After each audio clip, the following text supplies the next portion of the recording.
मुल्क भर में कोरोना वायरस के 9,765 नए केसेस दर्ज किए गए हैं। महकमा सेहत की जानिब से जारी करदा रिपोर्ट के मुताबिक पिछले 24 घंटों के दौरान 477 मरीजों की कोरोना से मौत हो चुकी है, जबकि इसी दौरान 8,000 से ज्यादा मरीज सेहतयाब भी हुए हैं। मुल्क में इस वक्त 1 लाख से कम एक्टिव केसेस हैं।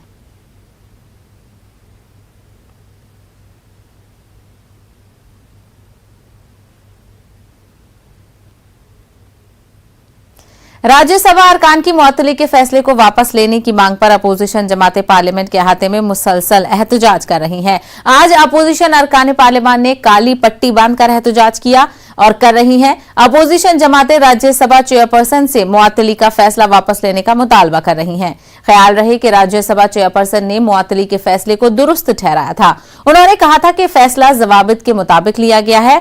ख्याल रहे कि सरमाई इजलास के पहले ही दिन से पार्लियामेंट के दोनों ऐवानों में हंगामा बरपा है।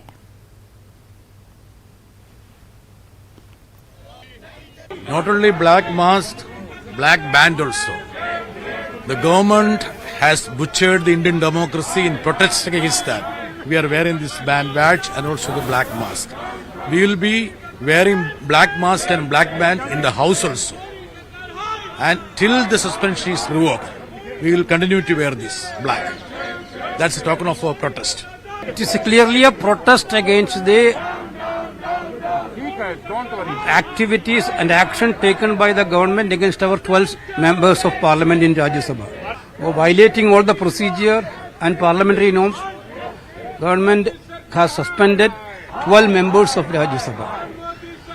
The day one onwards, we are requesting for a revoke of the suspension. The government is not doing it. Therefore, we are protesting for democracy. हम सांसदों को सस्पेंड किया है बिना कोई कारण बताए, बिना कोई रीजनिंग के, तो ये तो सीधा प्रजातंत्र का माखौल उड़ रहा है, संविधान का माखौल उड़ रहा है। संविधान नाम की कोई चीज नहीं रही है जिस तरह से ये सरकार चल रही है। ऑटोक्रेसी थोड़ी ही है, देश में तो जमहूरियत है। Black march we have taken in protest. This is a black day.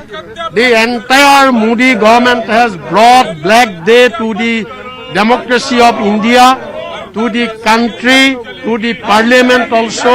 So therefore, to symbolize it, we have taken black mask, black badges, all this.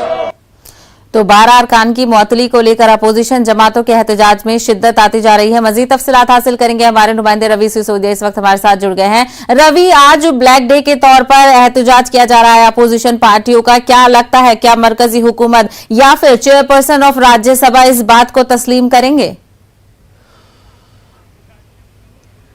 देखिए, कोशिश जरूर की जा रही है, चाहे विपक्ष की बात करें चाहे सरकार की बात करें। विपक्ष की तरफ से जिस तरह से चिट्ठी लिखी गई थी, जो राज्यसभा के नेता प्रतिपक्ष हैं मल्लिकार्जुन खड़गे, उन्होंने वेंकैया नायडू को चिट्ठी लिखी थी और उनसे ये गुजारिश की थी कि वो चाहते हैं कि जो 12 सांसद हैं उन सांसदों का जो निलंबन है वो वापस किया जाए। हालांकि सरकार की तरफ से ये कहा जा रहा था कि जो सांसद हैं, अगर वो सांसद आते हैं, अगर वो माफी मांगते हैं तो ऐसे में इस पर विचार किया जा सकता है। लेकिन जहां तक माफी मांगने का सवाल है, उस मामले को लेकर जो निलंबित सांसद उन्होंने साफ तौर पर कह दिया कि वो माफी नहीं मांगेंगे। यही एक टकराव की सबसे बड़ी वजह है। बीच का रास्ता क्या होगा, इसको लेकर बातचीत की जानी है। बातचीत होगी तभी निकल पाएगा हल इसमें से कोई ना कोई। लेकिन जहां तक निलंबन का सवाल है, करीब 3 दिन हो गए हैं और 3 दिन से जो राज्यसभा के सांसद हैं वो लगातार गांधी प्रतिमा के सामने प्रोटेस्ट कर रहे हैं और उनकी तरफ से मांग की जा रही है कि जो उनका निलंबन है वो गैर वाजिब है, वो सही नहीं है और ऐसे में सरकार को उस पर विचार करना चाहिए। जहां तक सरकार का सवाल है, सरकार भी झुकने के मूड में नहीं है और यही वजह कि टकराव चलता जा रहा है। और आज गांधी प्रतिमा के सामने काली पट्टी बांधकर विपक्षी दलों के सांसद उन्होंने प्रोटेस्ट किया और उन्होंने ये भी कहा कि जब तक निलंबन वापस नहीं होगा तब तक वो काली पट्टी बांधकर संसद भवन आएंगे। जी रवि, जिस तरीके से अगर दोनों पार्लियामेंट की कार्रवाई देखें, वो कहीं ना कहीं उसका जो ऑर्डर है वो डिस्टर्ब हो रहा है इस वजह से, तो ऐसा नहीं लगता ऐसे में जिम्मेदारी किसकी है? क्या पार्लियामेंटेरियन अथॉरिटी की है, मरकजी सरकार की है, या अपोजिशन को भी इसमें अपनी हिस्सेदारी दिखानी चाहिए ताकि जो पार्लियामेंट है वो ऑर्डर में चल पाए? देखिए, दोनों एक दूसरे पर आरोप प्रत्यारोप लगा रहे हैं। जहां तक सरकार का सवाल है, सरकार ये कह रही है कि जो भी कार्रवाई की गई है वो कार्रवाई वाजिब थी, क्योंकि मानसून सत्र में जो घटना घटी थी उस घटना को लेकर कार्रवाई की गई है। वहीं विपक्ष का ये कहना है कि जो भी कार्रवाई की गई वो कहीं से उचित नहीं है, क्योंकि जब घटना मानसून सत्र में थी और मानसून सत्र खत्म हो चुका था और जब शीतकालीन सत्र चल रहा है, तो ऐसे में इस पे कोई कार्रवाई बनती नहीं है। तो दोनों के जो टकराव है, दोनों झुकने को तैयार नहीं है। हालांकि जिस तरह से चिट्ठी लिखी थी मल्लिकार्जुन खड़गे ने, उससे एक संकेत देने की जरूर कोशिश की गई थी कि वो चाहते हैं कि अगर बातचीत होती है तो उसका कोई हल निकले। लेकिन अभी के जो हालात है, उस हालात में ऐसा लगता नहीं है कि बहुत जल्दी या कहें कि बहुत आने वाले दिनों में इसका कोई हल निकलता हुआ दिख रहा है। जी बिल्कुल रवि सिसोदिया, अपोजिशन की मीटिंग भी हो रही है कि आगे की जो भी प्लानिंग है वो इस पर बातचीत करेंगे। तो जिस तरीके के हालात इस वक्त दिख रहे हैं रवि, तो क्या लगता है ये जो प्रोटेस्ट है अपोजिशन पार्टियों का वो जारी रहेगा?